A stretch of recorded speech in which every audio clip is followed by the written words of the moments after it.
भारत के होने वाले वजीर आलम राहुल गांधी।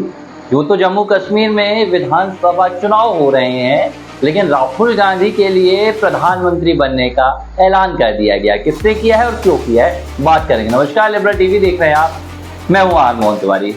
जम्मू कश्मीर में विधानसभा चुनाव के लिए नेशनल कॉन्फ्रेंस और कांग्रेस पार्टी दोनों जबरदस्त तरीके से जोर आजमाइश कर रही है।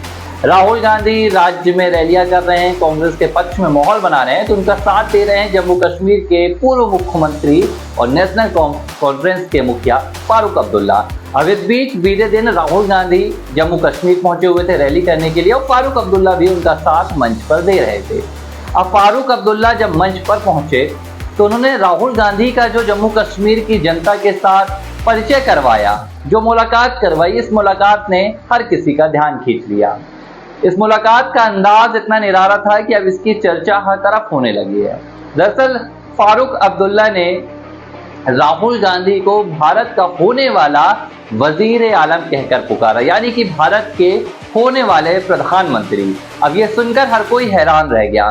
राहुल गांधी विपक्ष के नेता हैं लोकसभा में, राहुल गांधी लगातार विपक्ष को मजबूत कर रहे हैं, लेकिन किसी मंच से या चुनावी जनसभा से ऐसा पहली बार हुआ है कि किसी ने सीधे तौर पर कहा हो कि राहुल गांधी भारत के होने वाले प्रधानमंत्री हैं। तो ये फारूक अब्दुल्ला ने एक लिहाज से राहुल गांधी की ताकत का परिचय कराया जम्मू कश्मीर की जनता के साथ, और उन्होंने कहीं ना कहीं ये बताया कि आज भले राहुल गांधी विपक्ष के नेता हैं, लेकिन अगले लोकसभा चुनाव तक वो भारत के प्रधानमंत्री हो जाएंगे। तो जब फारूक अब्दुल्ला ने ये बात कही तो जम्मू कश्मीर की जनता ने भी जोरदार तरीके से ताली बजाकर उनकी इस बात का समर्थन भी दिया। हालांकि अब भारतीय जनता पार्टी इस पर तंज भी कस रही है और भाजपा कह रही है कि भाई ये तो 2024 के लोकसभा चुनाव से पहले भी भारत के प्रधानमंत्री बन गए थे, 2014 से पहले भी भारत के प्रधानमंत्री बन गए थे, लेकिन असल में देश की जनता तय करती है। ये फारूक अब्दुल्ला तय नहीं करेंगे कि भारत का होने वाला प्रधानमंत्री कौन होगा। तो इस बात को लेकर अब जबरदस्त तरीके से चर्चा हो। जम्मू कश्मीर के चुनाव में नेशनल कॉन्फ्रेंस और कांग्रेस पार्टी को लेकर भी जोरदार तरीके से चर्चा हो रही है, और अभी से नहीं हो रही है।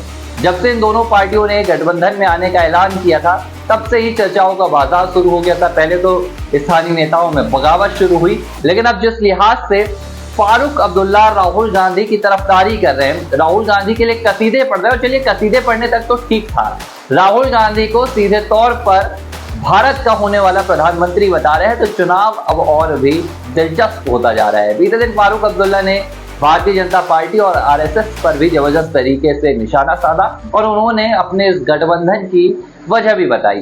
फारूक अब्दुल्ला ने कहा कि हमारी ये लड़ाई, हमारा ये गठबंधन देश में बीजेपी और आरएसएस जैसी जो पार्टियां हैं, जो दल है, इनके द्वारा जो नफरत फैलाई जा रही है उनके खिलाफ है, और हम 370 की बहाली के लिए बार बार सुप्रीम कोर्ट का दरवाजा खटखटाएंगे, और जब तक जम्मू कश्मीर की जनता को 370 बहाल नहीं मिलता है तब तक नहीं रुकेंगे। फारूक अब्दुल्ला ने और भी कई बातें की।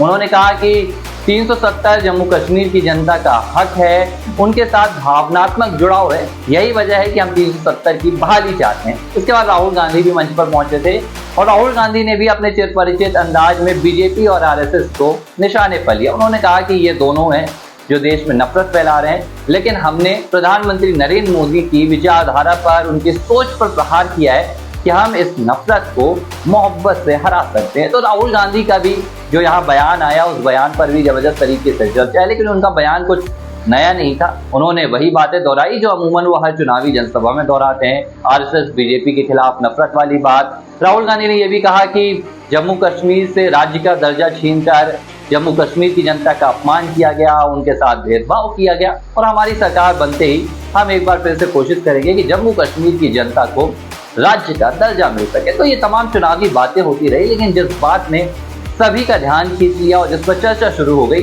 वो फारूक अब्दुल्ला का वही बयान था जो उन्होंने कहा कि राहुल गांधी भारत के होने वाले वजीर आलम है। और अब ये बयान दूसरी जनसभाओं में भी देखा जा सकता है कि अब अगर राहुल गांधी कहीं पहुंचते हैं तो उन्हें भारत का होने वाला प्रधानमंत्री कहकर भी पुकारा जा सकता है, और अगर ऐसा हुआ तो फिर देश की सियासत और भी दिलचस्प हो जाएगी। लिबरल टीवी पर लगातार खबरों का सिलसिला जारी रहेगा, देखते रहिए।